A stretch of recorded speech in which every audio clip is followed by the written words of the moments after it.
안녕하세요. 12월 11일 아침 방송을 시작하겠습니다. 조금 전 끝난 미국 시장에서 파월 의장은 올해 세 번째 금리 인하 25bp 0.25% 금리 인하를 했고요. 내년도에 한 차례 더 금리 인하의 가능성을 제기했습니다. 간단하게 어제 시장을 살펴보고 금리 인하에 대한 이유라기보다 앞으로 전개될 사항들에 대해서 한번 간단하게 짚어보도록 하겠습니다. 어제 우리 시장은 미국 시장은 금리 인하 때문에 S&P 500이 사상 최고치를 경신했고요.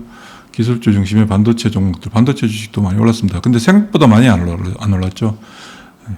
전체적으로 우리 시장도 흐름은 나쁘지 않았습니다. 어제는 지수의 움직임은 거의 없었습니다. 사실 코스피, 코스닥 없었고, 로봇주들이 오전에 좀 약했다가 오후로 가면서 좀 강화되고 있고요.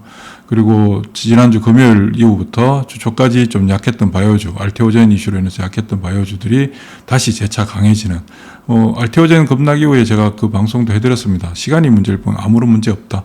그래서 전체적으로는 좀 부진한 양상들 펼쳐졌습니다. 자, 어제 연준이 이제 25bp 금리 인하를 했는데요. 가장 환하게 웃고 있을 사람이 누굴까요? 기업들이죠. 사실 기업들이 가장 환하게 웃게 되고, 그로 인해서 더 환하게 웃는 사람도 있습니다. 트럼프 대통령이 그 대상이 될 텐데, 트럼프 대통령이 원하는 게 뭘까?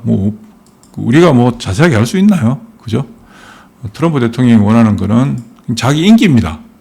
자기 잘 살고, 자기 잘 되고. 제가 트럼프 대통령 처음 대통령 당선됐을 당시에 방송에서도 그런 말씀을 드렸는데, 우리 볼트 피드백 방송에서 트럼프가 원하는 것은 불을 이은 세습하는 옛날 부시 대통령처럼 자기 2세도 대통령을 만들려고 할 것이다. 그리고 자기 임기에는 노벨 평화상이 목표일 것이고, 근데 노벨 평화상 물 건너간 것 같죠. 물 건너간 것 같고, 자기 아들을 제가 볼 때는 대통령을 만들려고 하는 것 같다라는 건 제 개인적인 생각입니다. 그런데 대통령으로서 당선되는, 정치적으로 대통령으로 당선되는 데 있어서 중요한 게 뭘까요? 정치적 결단력, 정책의 성공, 이런 거 다 중요하겠죠. 그리고 얼마나 전반적인 임기 기간 동안에 사회를 탄탄하고 평화롭고 풍요롭게 국민들이 만족할 수 있는 삶을 만들었느냐. 이게 사실 제일 중요한 건데, 현실적인 정치 세계는 그렇진 않죠. 그냥 인기가 최고인 거죠, 인기가. 왜냐하면 어차피 돈이 많은 사람도 한 표, 돈이 없는 사람도 한 표, 결국 한 표, 한 사람당 행사할 수 있는 표가 한 표이기 때문에 그 한 표를 받아오는 게 목적이고, 결국은, 유권자들이 원하는, 유권자들한테 인기를 끌면 대통령이 되는 세상이잖아요. 그러니까 트럼프가 원하는 것은 인기를 끌 수 있는 게 뭐냐? 제일 좋은 게 주식시장 상승입니다. 주식시장 상승. 그래서 트럼프 대통령이 그동안 계속 파월 의장도 자기가 임명한 사람이잖아요. 자기가 이전 재임 기간 때 지명한 사람인데 자기에 좀 반한다라고 해서 계속 비난하고 어쩌고저쩌고 하다가 어쨌든 지금 현재 파월 의장이 임기 마감을 곧 앞두고 금리 인하를 단행하고 있는데, 트럼프가 원하는 게 무엇이냐? 트럼프가 원하는 것은 주식시장 상승하는 거다. 왜? 그래야 인기를 얻으니까. 그 다음 어떻게 되는? 그 다음 관계없다. 그 다음 관계없다. 자, 트럼프가 원하는 거 볼까요? 일단 트럼프 대통령 임기가 언제까지냐? 2025년 올해 1월 20일 취임을 해서 2029년 1월 10일까지 임기가 있습니다. 그러니까 2029년 1월 10일까지 아직 많이 남았죠. 그럼 파월 의장 임기는 어떻게 되느냐? 내년 5월 달에 임기가 종료됩니다. 의장으로서 지위는 종료되지만 2028년 1월까지 연준 이사직으로서 임기는 유지되는데, 지금까지 선례로서는 연준 의장을 했던 사람은 의장직이 종료되면 대개 이사직까지 사임했다, 그만뒀다.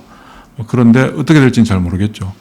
그리고 지금까지 연준의 금리 정책에 있어서 의장의 입김이 가장 중요했는데, 이제는 연준 이사회 전체의 의견이 더 중요하게 바뀌게 되죠. 그래서 트럼프가 원하는 사람이 지명된다 하더라도 트럼프의 방향대로 일관되게 그냥 진행되기는 좀 어려울 수도 있다. 하지만 이제 차기 8호 의장 다음 의장으로 지금 지명될 것이다 라고 거의 확정하고 있는, 확정은 아니지만 그렇게 될 가능성이 높다라고 얘기하고 있는 사람이 케빈 해시시라고 하는 현재 트럼프 수석 경제자문역을 하고 있는 사람입니다.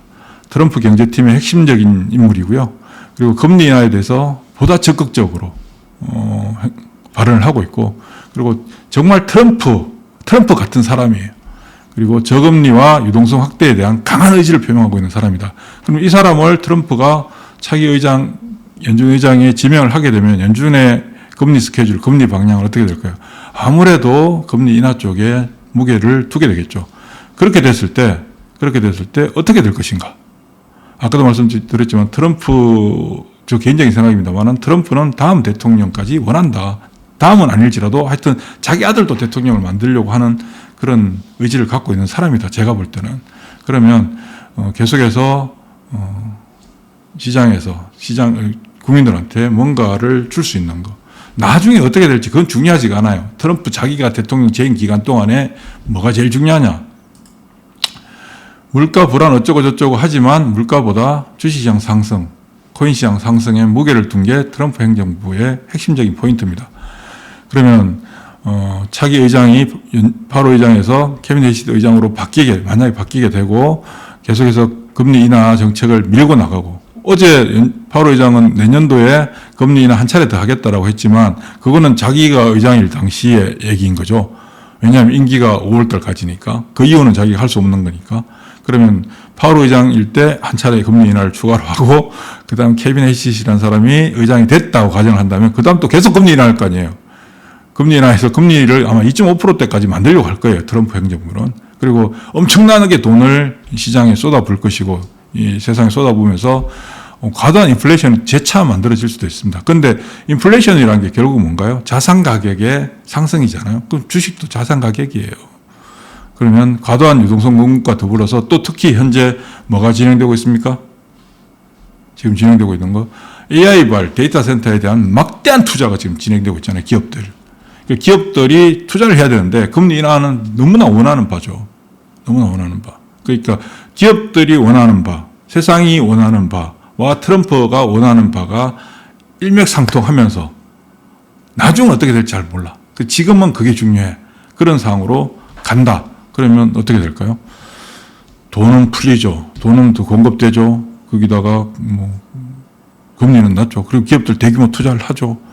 그러면 어떤 현상이 발생하느냐. 2000년도 IT 버블이라고 우리가 금융시장의 역사에서 가장 중요한 버블 중에 하나인 2000년 IT 버블이 재현될 가능성이 상당히 높다. 언제? 트럼프 대통령 재임 기간 동안에. 왜냐하면 재임 기간 동안에 끝까지 자기는 밀어붙일 거거든요. 물론 중간 선거가 있고 중간 선거 결과에 따라서 레임덕이 빨리 오느냐 늦게 오느냐 차이는 있겠죠. 그러니까 2029년도 1월 20일까지 대통령 임기가 있으니까 아마 레임덕이 온다고 가정을 한다면 2028년부터 레임덕이 시작될 수도 있다. 그럼 2027년도까지는 시장이 어떻다? 그냥 간다. 그동안 제가 계속 말씀드렸던 지금 대세 상승장이 2027년까지 간다. 라고 말씀드렸던 부분과 일맥상통하는 부분들이 생겨나는 거죠. 그러면 어떤 종목이 가장 유리해질까? 어떤 종목이 가장 유리해질까? 우린 그게 중요하잖아요. 그게 뭐냐?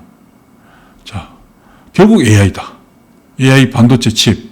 GPU 마찬가지지만 GPU, TPU, NPU, 그다음에 MCU도 마찬가지로 핵심 될 것이고, 그다음에 ASIC 반도체. 요즘 이제 ASIC 반도체가 굉장히 좀 각광을 받고 있잖아요.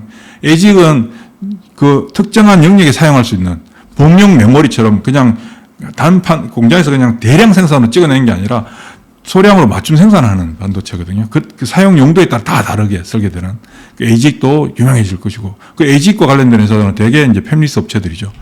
그리고 로봇. 이거는 불을 보도 뻔한 거 아니겠습니까? 바이오, 마찬가지죠. 그 다음 자율주행. 그리고, 트럼프 대통령이 대통령이 되고 나서 자산 가치가 몇 조가 늘어났다고 하는데 뭐 때문에? 자기 아들이 만든 코인으로 돈을 벌었. 비트코인 계속 옛날에 1기 때는 막 비트코인에 대해서 엄청나게 부정적이었던 사람이 2기 때는 막 비트코인 찬양을 하잖아요. 그럼 어떻게 됩니까? 비트코인도 유명해지겠죠. 근데 저는 비트코인 관심 없습니다. 아예 관심이 없습니다. 왜냐하면 저는 $2일 때 제가 500만 원치 샀던 사람이거든요. 2012년도에. 예, 갖고 있었으면 지금 뭐 조 단위의 부자가 됐을 텐데. 아무튼 유망한 쪽은 최근에 계속 말씀드렸던 반도체, 바이오, 로봇, 2차 전지 쪽 간다. 전력 설비까지. 그렇게 생각하시면 됩니다. 흔들릴 필요가 없다. 오히려 어제 연준에서 금리 인하를 해주고 어차피 뭐 예상됐던 거지만 했고 내년도부터 이제 트럼프가 그냥 밀어붙이는 상황이 만들어지게 된다. 전 세계적으로 유동성이 넘쳐나고 막 지금 여러분들 주가 좀 올라갔다 좀 빠지면 큰일 났네 어쩌나 저쩌나 또 빠지면 어떡하지 이런 생각 가지잖아요. 좀 더 지나보세요. 그런 생각 자체가 없어지면 머릿속에 주가가 빠지는 게 뭔데? 주가는 올라가는 게 정상 아니야? 이렇게 생각을 하게 된다니까요. 그 시기는 아직까지 안 오고 있는데 옵니다. 그런 세상으로 갑니다. 그래서 여러분들 이제 버블은 언제 깨지느냐. 2028년도 지나서 트럼프 임기 말에 깨지든지 아니면 다음 정부가 독박을 쓰는 거죠. 독박을. 그럼 그때까지는 간다. 근데 매매가 힘드신 분들은 매매풀도 오시면 돼요. 지금 매매풀도 오신 분들은 어떠세요? 뭐 엄청나게 뭐 만족들 하시잖아요. 지금 나갔다가 다시 들어오고 나갔다 다시 들어오고 뭐 나가보니까 아니잖아요. 나가보니까 아우 저기 원래 매매풀도 있던 종목들이 훨씬 좋았네. 또 들어오지. 그러니까 언제 어떻게 사고 팔고 왜 사는지 이유까지도 여러분들 알 수 있고 시장과 연계해서 어떻게 매매하는지를 그냥 쉽게 이해하게 됩니다. 굳이 뭐 내가 노력하지 않더라도. 뭐 하기 싫으면 안 해도 돼요. 뭐 하라고 강요하는 것도 아니고. 시장은 좋다. 예, 수고하십시오.